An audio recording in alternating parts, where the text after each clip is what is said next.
একসময় প্রচুর body shaming এর শিকার হয়েছিলেন ঢাকাই সিনেমার নায়িকা প্রার্থনা ফারদিন দিঘি। অসুস্থতার কারণে শারীরিক স্থূলতা এবং সেই থেকে সমালোচকদের নানা মন্তব্য অনেকটাই প্রভাবিত করে দিঘিকে, কিন্তু তারপরও দমে যাননি তিনি। নিজের লক্ষ্য অর্জনে অঙ্গীকারবদ্ধ হয়েছেন। শরীরকে ফিট করার জন্য আরো কঠিন পরিশ্রম চালিয়ে গেছেন অভিনেত্রী। সম্প্রতি এক সাক্ষাৎকারে সেই খারাপ সময়ের তিক্ত অভিজ্ঞতা শেয়ার করেছেন দিঘি।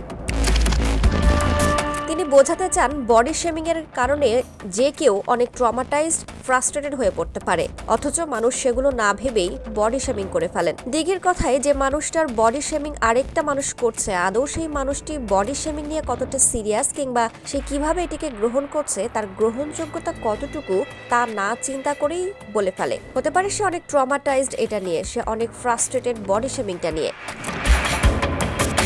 বডি শেমিং নিয়ে একটা সময় হতাশ হয়ে পড়েছিলেন জানিয়ে দিঘি বলেন, একটা সময় ফ্রাস্ট্রেটেড হয়ে গিয়েছিলাম, কারণ এত শুনতাম, এতে একের পর এক চ্যালেঞ্জের মধ্য দিয়ে যেতে হতো। একটা সময় আমি অসুস্থ হয়ে পড়ি, তখন ডায়েট হচ্ছে না, জিমও হচ্ছে না, আবার মোটা হয়ে গেলাম।